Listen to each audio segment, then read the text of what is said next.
दिल्ली के जंतर मंतर पर होमगार्ड द्वारा विशाल धरना प्रदर्शन किया गया, जिसके बाद होमगार्ड एकता के नारों से गूंजता नजर आया पूरा जंतर मंतर।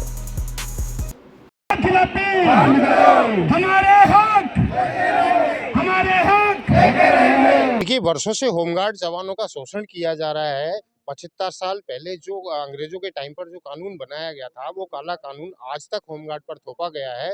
होमगार्ड जवानों से लोक सेवक का काम लेकर इनको स्वयं सेवक के रूप में दर्शाया जाता है। स्वयं सेवक शब्द के कारण इनके हक और अधिकारों को दबाया जा रहा है। इस दबी हुई आवाज को उजागर करने के लिए आज जंतर मंतर से हम लोगों ने एक होमगार्ड की बुलंद आवाज के रूप में धरना शुरू किया है और ये एक मुहिम है। अगर सरकार ने इस काले कानून को, ये स्वयंसेवी एक्ट को खत्म नहीं किया, ये दोहरी राजनीति देश में हम चाहते हैं कि देश में एक ही कानून और एक जैसा कानून पूरे देश के होमगार्डों पर लागू रहे।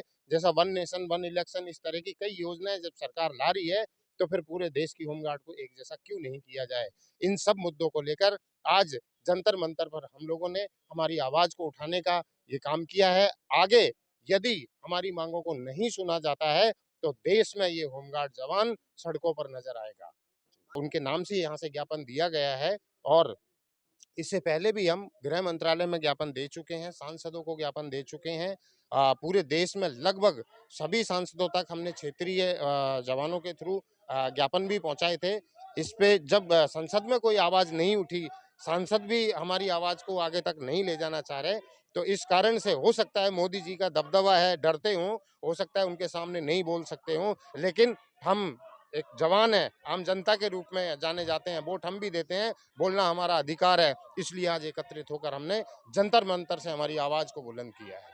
सरकार हम लोगों को अभी तक कमजोर समझी हुई है, क्योंकि बिहार अलग करता है, राजस्थान अलग करता है, जम्मू कश्मीर में अलग प्रोटेस्ट होते हैं।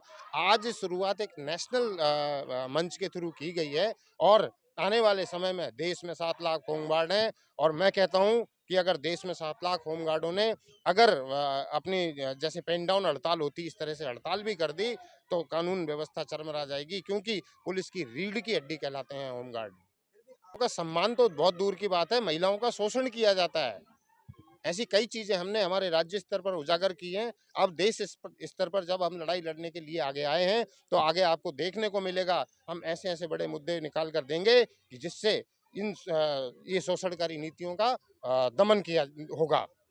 और ये जिम्मेदार नीचे से लेकर ऊपर तक सभी जिम्मेदार हैं, क्योंकि ये सरकार के नुमाइंदे हैं। और सबसे पहले देखा जाए तो अगर शोषण और भ्रष्टाचार है, तो सरकार को ही अंकुश लगाना पड़ेगा। तो सीधे तौर पे अगर कहा जाए, तो इन सब चीज़ों की जिम्मेदार सरकार ही होगी।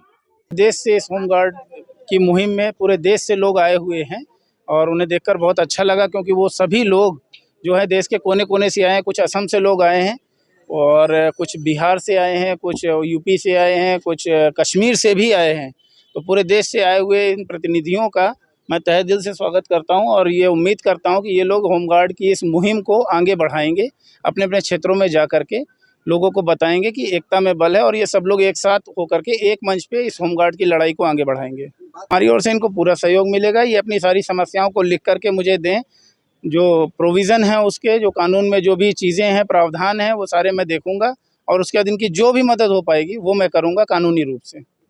हाँ, आए हुए सभी लोगों से मिला हूँ और वो सभी लोग देश के अलग अलग कोने से आए, तो मुझे ऐसा लगता है कि मेरा ये संदेश पूरे देश में फैलेगा और वो सब लोग एकत्रित होकर के एक मंच पे आकर के अपनी समस्याओं से सरकार को अवगत कराएंगे, इससे उनकी समस्याओं का निराकरण हो सकेगा।